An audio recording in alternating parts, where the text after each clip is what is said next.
Karuvannur കള്ളപ്പണക്കേസിൽ enforcement directorate നടപടി തുടരുകയാണ്. ഇന്നലെ CPM തൃശൂർ ജില്ലാ സെക്രട്ടറി MM വർഗീസിനെ ചോദ്യം ചെയ്തിരുന്നു. കൂടുതൽ പേരെ ചോദ്യം ചെയ്തേക്കും എന്നാണ് ഇപ്പോൾ നമുക്ക് ലഭിക്കുന്ന വിവരം. MM വർഗീസിനെ വീണ്ടും ചോദ്യം ചെയ്യാനുള്ള നീക്കമാണ് ED-യുടേത്. തുടർച്ചയായി ചോദ്യം ചെയ്തു, രേഖകളൊക്കെ കൊടുക്കുന്നു. പക്ഷേ അപ്പോഴും ED-ക്ക് സംശയം തീരുന്നതേ ഇല്ല, അല്ലേ അലി?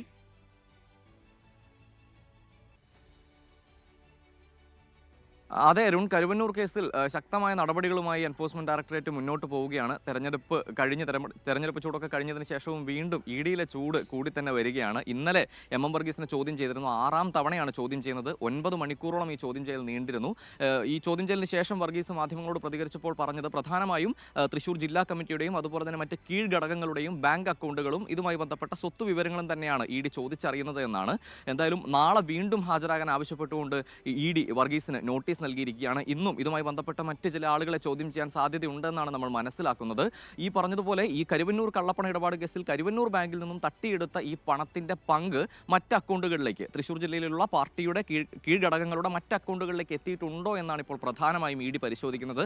ഇതിന്റെ സമാനമായ നിലയിൽ തന്നെ CMRL എക്സാലോജിക് വിഷയത്തിലെ അന്വേഷണവും പുരോഗമിച്ചുകൊണ്ടിരിക്കുകയാണ്. ഈ രണ്ട് കേസുകളുമായി ബന്ധപ്പെട്ട് ED തന്നെയാണ് പ്രധാനമായും ഇപ്പോഴും കത്തി നിൽക്കുന്ന ഒരു വാർത്ത. ഇതുമായി ബന്ധപ്പെട്ട അപ്ഡേറ്റുകൾ ഇന്ന് വരാനുണ്ട് അരുൺ. ഓക്കെ.